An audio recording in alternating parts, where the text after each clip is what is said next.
Vigilance കോടതിയിൽ ഇപ്പോൾ Devaswom board മുൻ പ്രസിഡന്റ് PS പ്രശാന്തിനെയും മുൻ അംഗം അജികുമാറിനെയും ഇപ്പോൾ കോടതിയിൽ ഹാജരാക്കുകയാണ്. അതിന്റെ തത്സമയ ദൃശ്യങ്ങളാണ് പ്രേക്ഷകർ കാണുന്നത്. നമുക്കറിയാം, അടുത്തിടെ ശബരിമല സ്വർണ്ണ കവർച്ചയുമായി ബന്ധപ്പെട്ട ഏറ്റവും ഒടുവിൽ അറസ്റ്റിലായ രണ്ടു പേരാണ് ദേവസ്വം ബോർഡ് മുൻ പ്രസിഡന്റ് PS പ്രശാന്തും അജികുമാറും. ഇന്നിപ്പോൾ വീണ്ടും കോടതിയിലേക്ക് ഇവരെ ഹാജരാക്കുകയാണ്. അതിന്റെ ദൃശ്യങ്ങൾ പ്രേക്ഷകർക്ക് കാണാം. വിജിലൻസ് കോടതിയിൽ നിന്നും മനോജ് ചേരുകയാണ്. മനോജ്, ഇപ്പോൾ ദൃശ്യങ്ങളിൽ കാണാൻ സാധിക്കുന്നുണ്ട് ഇരുവരെയും കോടതി വളപ്പിലേക്ക് കൊണ്ടുവരുന്നത്.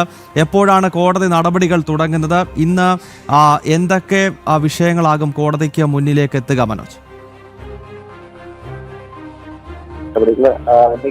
പറയാനുണ്ടോ എന്തെങ്കിലും?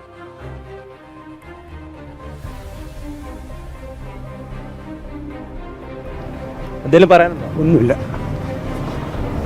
എന്തായാലും രണ്ട് പ്രതികളെയും ഇപ്പോൾ കോടതിക്കുള്ളിലേക്ക് കയറ്റിയിരിക്കുകയാണ്.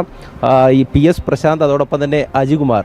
എന്തെങ്കിലും പറയാനുണ്ടോ എന്ന ചോദ്യത്തിന് ഒന്നുമില്ല എന്ന മറുപടിയുമായാണ് ഇരുവരും കോടതിക്കുള്ളിലേക്ക് കയറിയിട്ടുള്ളത്. എന്തായാലും റിമാൻഡ് കാലാവധി അവസാനിച്ചതോടുകൂടിയാണ് ഇപ്പോൾ രണ്ടു പ്രതികളെയും കോടതിയിലേക്ക് എത്തിച്ചിരിക്കുന്നത്. വീണ്ടും റിമാൻഡ് ചെയ്യാനാണ് സാധ്യത. അതേസമയം തന്നെ ജാമ്യാപേക്ഷയിൽ വാദം തുടരുകയാണ്. കഴിഞ്ഞ ദിവസവും പ്രോസിക്യൂഷൻ വാദം നടന്നിരുന്നു. ഈ കേസുമായി ബന്ധപ്പെട്ട് 2025 ദ്വാരപാലക ശില്പപാളികൾ കൊണ്ടുപോകുന്നതുമായി ബന്ധപ്പെട്ട് വലിയ ദുരൂഹതയുണ്ട് എന്നുള്ളതാണ് പ്രത്യേക അന്വേഷണ സംഘത്തിന്റെ കണ്ടെത്തൽ. ഇതുമായി ബന്ധപ്പെട്ട് ഉണ്ണികൃഷ്ണൻ പോറ്റിയും PS പ്രശാന്തും അജികുമാറും അടക്കം നിരന്തരമായി ബന്ധപ്പെട്ടിരുന്നു. ഇതിന്റെ ഫോൺ രേഖകളും വാട്സപ്പ് സന്ദേശങ്ങളും അടക്കം കോടതിയിൽ പ്രോസിക്യൂഷൻ ഹാജരാക്കിയിരുന്നു.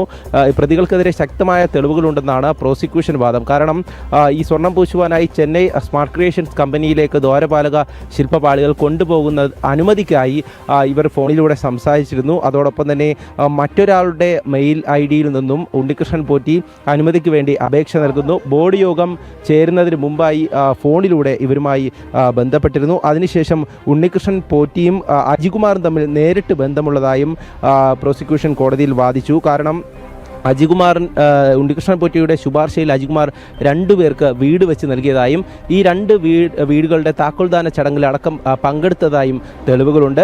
അതടക്കം കോടതിയിൽ ഇപ്പോൾ നിലവിൽ പ്രോസിക്യൂഷൻ ഹാജരാക്കി കഴിഞ്ഞു. ഇതിൻ്റെ പ്രതിഭാഗം വാദമെന്ന് പറയുന്നത് രാഷ്ട്രീയ താല്പര്യമാണ് തങ്ങൾക്ക് മേലെ ഈ ഒരു കേസ് ചുമത്താൻ കാരണമായതെന്നുള്ളതാണ്. അതേസമയം ആരോഗ്യ പ്രശ്നങ്ങളടക്കം പ്രതിഭാഗം ചൂണ്ടിക്കാണിക്കുന്നുണ്ട്. പക്ഷേ തെളിവുകൾ പ്രതികൾക്ക് എതിരാണ്. കാരണം ഡിജിറ്റൽ രേഖകളും അതോടൊപ്പം തന്നെ ഗൂഢാലോചന നടന്നതിന്റെ തെളിവുകൾ കോടതിയിൽ ഹാജരാക്കി കഴിഞ്ഞു. 2019 നടന്ന സ്വർണ്ണ കവർച്ച മറച്ചുവെക്കാൻ 2025 ഒരു ശ്രമമുണ്ടായി എന്നുള്ളതും അതിലൂടെ വലിയ രീതിയിലുള്ള സ്വർണ്ണ കവർച്ച നടന്നു എന്നുള്ളതുമാണ് പ്രോസിക്യൂഷൻ വാദം. ഇതിനുവേണ്ടിയാണ് ചെന്നൈയിലേക്ക് ഉണ്ണികൃഷ്ണൻ പോറ്റിയുടെ കയ്യിൽ ഈ ദ്വാരപാലക ശില്പപാളികൾ കൊടുത്തയക്കുന്നത്.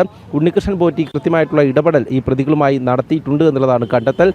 ഇതുമായി ബന്ധപ്പെട്ട കൂടുതൽ പേരിലേക്ക് അന്വേഷണം എത്തുമെന്നും SIT സംഘം അറിയിച്ചിരുന്നു. അതേസമയം തന്നെ PS പ്രശാന്തിനെയും അജികുമാറിനെയും 2 തവണയാണ് റിമാൻഡ് ചെയ്തത്. ഇതിപ്പോൾ 3-ാം തവണ റിമാൻഡ് ചെയ്യുവാനായി കോടതിയിലേക്ക് എത്തിച്ചിട്ടുണ്ട്.